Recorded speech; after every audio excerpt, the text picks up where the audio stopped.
पर ही हम लेंगे entry and then market boom down. ये VRS पार्ट 1 है जो मैंने ऑलरेडी सिखाया हुआ है, यूट्यूब पे आपको मिल जाएगा, जिसका नाम है, हमारी स्ट्रेटजी का जो नाम था, आप देख सकते हो लास्ट वीडियो वही है, 61 के आसपास 1000 के आसपास व्यूज आए उसके अंदर, तो आप देख सकते हो उसके अंदर, ठीक है। उसके बाद हमारा पार्ट 2 के बारे में बात करते हैं जिसके लिए आप आज ज्वाइन हुए हो।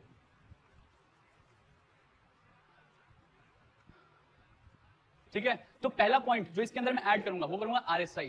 RSI एक बहुत स्ट्रॉन्ग हमारा टूल है, ठीक है। वो बहुत स्ट्रॉन्ग टूल क्यों है? क्योंकि वो भी हमें बताता है कि मार्केट के अंदर क्या होने वाला है, क्या हो सकता है, उसके अंदर हमें हेल्प करता है मार्केट को अंडरस्टैंड करने में, ठीक है। तो मैं क्या करता हूँ कि देखो, मैं आपके लिए सिंप्लीफाई करना चाहता हूँ ट्रेडिंग को। अगर आप खुद से ट्रेडिंग करना चाहोगे तो स्टार्टिंग में, बिगिनिंग के अंदर आपके लिए डिफिकल्ट हो सकता है, तो मैं आपके लिए ये जो टूल्स ऐड कर रहा हूँ वो टूल्स इसलिए ऐड कर रहा हूँ कि ताकि जब तक स्टार्टिंग में, जब तक आप मास्टरी लेवल पे ना पहुंचो, जब आप लर्निंग फेस में हो और जब आप प्रैक्टिस फेस में हो, तो आपके पास एक टूल्स हो जो आपको हेल्प करे। जब आप प्रैक्टिस फेस से बाहर आ जाओगे, मास्टरी लेवल पे आ जाओगे, तो आपको ये टूल्स का भी कोई हेल्प देने की जरूरत नहीं पड़ेगी। लेकिन टूल्स अभी ऐड क्यों कर रहा हूँ? ताकि आपको हेल्प हो, आपको कॉन्फिडेंस आए। जैसे आपने बोला कि कॉन्फिडेंस नहीं आ रहा है, लॉस कर लेते हैं, प्रॉफिट नहीं हो रहा, टारगेट नहीं होता, मतलब सारी चीजें जो है वो ना हो, ऐसा मैं कोशिश कर रहा हूँ। तो RSI है, RSI के अंदर हमारा फर्स्ट पॉइंट है कि हमारे को क्या करना है, RSI के डाइवर्जेंस पे काम करना है, ठीक है। RSI का डाइवर्जेंस क्या होता है? RSI का डाइवर्जेंस क्या होता है? मार्केट का प्राइस जो है, प्राइस ऊपर जा रहा है और RSI नीचे जा रहा है, यानी कि जब प्राइस और RSI ऑपोजिट चले वो होता है डाइवर्जेंस, ठीक है। RSI का divergence,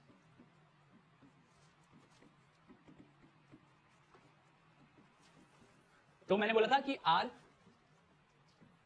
S and then G, RSG rule आपको अप्लाई करना होगा for part 2 of VRS। VRS की फुल फॉर्म पता है ना?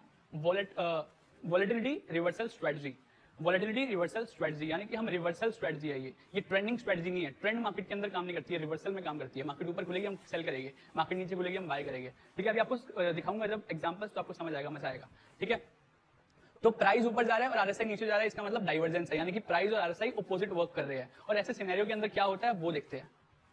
देखो ध्यान से, ये मैंने एग्जांपल भी पता है कौन सा दिन का लिया है, 25 अप्रैल का। ये सेम एग्जांपल मैंने VRS पार्ट 1 के अंदर भी एक्सप्लेन किया है। यहाँ पे मैंने एग्जांपल्स वही लिए जो मैं आपको ऑलरेडी एक्सप्लेन कर चुका हूँ, ताकि आपको जो ये टूल्स को हेल्प, मतलब इजीली आप यूज कर पाओ। अगर मैं किसी और एग्जांपल पे दिखाता तो आप इसको समझ नहीं पाते, आपको डाउट्स आ सकते थे। इसलिए मैंने जो उस वीडियो में एग्जांपल दिखाया था ऑलरेडी, उसके अंदर ही मैंने ऐड किया है, ठीक है। अब ध्यान से देखो, मार्केट जो है वो पहला यहाँ से ऊपर जा रही है, फिर नीचे गई, ये भी नीचे गई, ठीक है, ये ऊपर गई, ठीक है। लेकिन मार्केट क्या हुआ? देखो, पहला हाई ये रहा और दूसरा हाई नीचे है, यानी कि प्राइस तो अभी भी ऊपर ही है, प्राइस तो नीचे गया ही नहीं, लेकिन RSI नीचे चली गई। देख रहे हो, प्राइस तो ऊपर गया ही, दोनों अभी भी प्राइस ऊपर ही है, जहां पे पहले था अभी प्राइस ऊपर ही है, लेकिन RSI कितना नीचे चली गई, यानी कि मार्केट में 70-75 के आसपास थी, वो 70 के भी नीचे चली गई। तो ये RSI इतना नीचे कैसे गिर गई? यानी कि प्राइस जो है वो ऊपर है इस कैंडल में, देखो ध्यान से, इस कैंडल के अंदर जो प्राइस है वो अभी भी ऊपर है, यहां पर है प्राइस अप है, और RSI जो है वो डाउन है, ठीक है। RSI जो है वो डाउन है, ठीक है। इसका मतलब क्या है? RSI ने डाइवर्जेंस करा है। उसके बाद क्या हुआ है वो देखो, बूम, ठीक है। अब आता है ना कॉन्फिडेंस, ऐसे आता है कॉन्फिडेंस।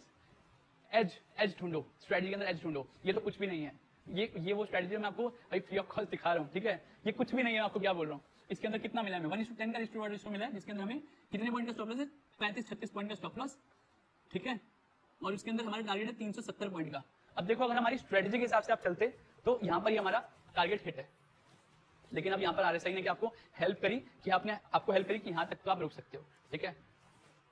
उसके बाद अगर मान लो ये हमारा टारगेट अचीव होगा तो यहाँ तक आप रुक सकते हो, ठीक है।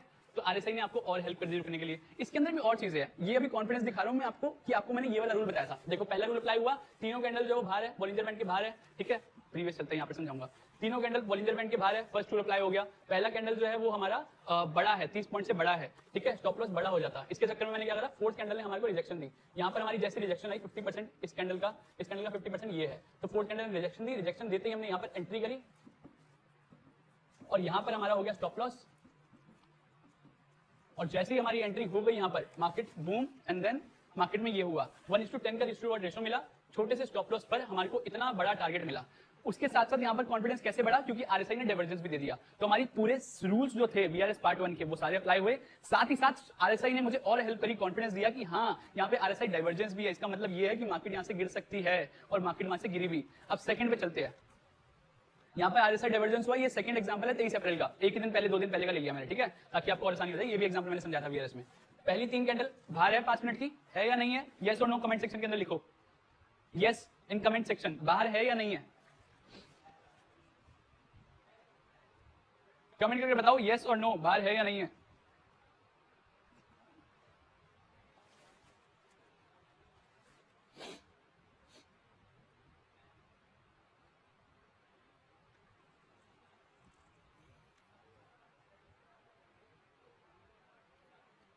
ठीक है, मैं यस इसलिए लिखवा रहा हूं ताकि आप मुझे यस लिखो, ताकि मुझे समझ आए कि आपको समझ आ रहा है। ठीक है, तभी हम आगे एक एक पॉइंट पे बढ़ेंगे। ठीक है, तो यहाँ पर यस का मतलब ये आपको ये समझ आ गया कि पहली जो 3 कैंडल है वो बाहर क्लोज हुई है। अब उसके बाद हमारा नेक्स्ट रूल क्या था कि हमारी पहली कैंडल हमें देखनी है। पहली कैंडल जो है वो 30 पॉइंट से बड़ी है। 30 पॉइंट से बड़ी है या नहीं है?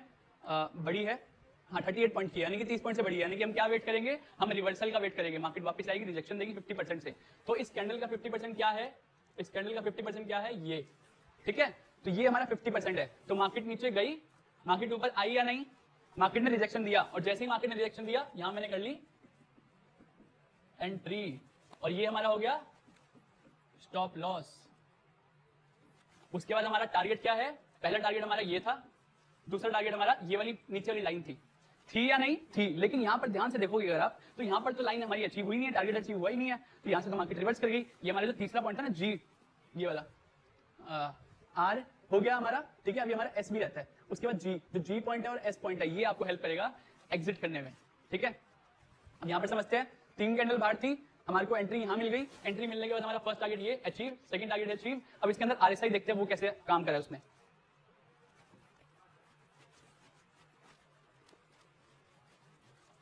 आरएसआई ने कैसे काम किया? आरएसआई देखो, मार्केट जो है वो कहां है? मार्केट ने यहां पर हमारे को एंट्री दी, यहां पर इस कैंडल के नीचे मार्केट यहां पर ऊपर आई, मार्केट सेम लेवल पर है जहां पर पहले थी, वहां पर मार्केट है या नहीं है? उसके बाद लेकिन मार्केट ने क्या हुआ? मार्केट देखो सेकंड लेवल पे जहां पर मार्केट यहां पर आई है, मार्केट तो ऊपर ही है, लेकिन आरएसआई कहां पर है? नीचे है। दिख रहा है आरएसआई नीचे, कैंडल तो सेम है, आरएसआई नीचे है, यानी कि आरएसआई जो अपोजिट है, प्राइस अप है, प्राइस जो है वो अप है, लेकिन आरएसआई जो है वो डाउन है। तो प्राइस अप, आरएसआई डाउन, यानी कि आरएसआई के अंदर डाइवर्जेंस हुआ है। डाइवर्जेंस से हमारे को और कॉन्फिडेंस मिल गया कि मार्केट में पहले ऑलरेडी मेरी स्ट्रेटजी बनी हुई है, वीआरएस स्ट्रेटजी हमारी बनी हुई है, उसके अंदर हमारा आरएसआई डाइवर्जेंस ने हमारे को और कॉन्फिडेंस दे दिया कि यहां से तो मार्केट गिर सकती है, और अब मैं यहां पर खुलकर ट्रेड लेने के बारे में सोच सकता हूं। तो यहां पर हमारा स्टॉप लॉस कितना छोटा सा हो गया और टारगेट कितना बड़ा हो गया। अब नेक्स्ट बढ़ते हैं, कितना स्टॉप लॉस हुआ? 18 पॉइंट का।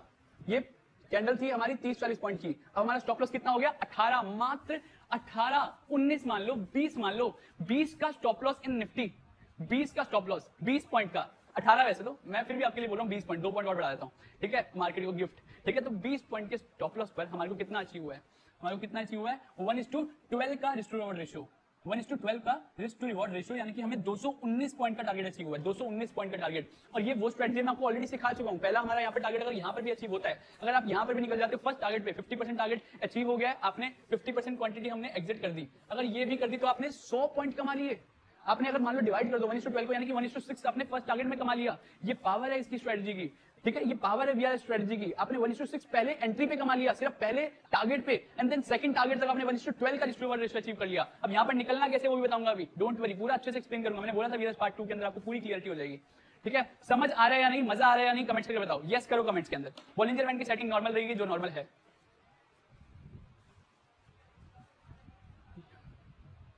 बताओ जल्दी से, यस करो जल्दी से यार। हाउस द जोश यार, ऐसे कैसे काम करोगे? मार्केट के अंदर जोश नहीं आएगा तो कैसे काम होगा? हाँ मतलब मार्केट के अंदर मैं ऐसा कर देना 10,000 क्वांटिटी मारेगी, आज 1 लाख क्वांटिटी मारेगी, वैसा नहीं करना है। लेकिन यहाँ पर तो जोश लाओ, सीखने में तो काम लगाओ। जिस सीखने में जोश नहीं होगा, ऐसे मरे मरे से बैठे रहोगे, हाँ हो जाएगा, आलसी हूं मैं, मेरा ऐसा ही चल रहा है, तो ऐसा ही चलता रहेगा। आपके अंदर जोश आना चाहिए, पॉजिटिविटी आनी चाहिए। अपने आपको एक रूल बताता हूं मैं, जो करता हूं अपने अंदर अप्लाई, जिसके बाद मेरी लाइफ चेंज हुई है। अपने आप किसी भी धर्म के हो सकते हो, अपने धर्म के प्रति अपनी श्रद्धा को थोड़ा बढ़ाओ, भगवान के अंदर भक्ति दिखाओ, भगवान आपको इतनी हेल्प करेगा जितना आपको कोई और नहीं कर सकता है। आपके अंदर डर लालच सब खत्म हो जाएगा जब आप भगवान की भक्ति करोगे, यानी कि भगवान को रोज पूजा पाठ करो, उस पर ध्यान लगाओ। ठीक है, उसके बाद ना तो आप किसी के साथ गलत करोगे। मैंने एक कोट पढ़ा जिसके अंदर था कि अगर आप किसी के साथ, अगर आप भगवान के रास्ते यानी कि सही रास्ते पे चलते हो, तो आप फियरलेस बन जाते हो, आपके अंदर डर खत्म हो जाता है। क्यों? क्योंकि आप किसी के साथ अगर गलत नहीं करते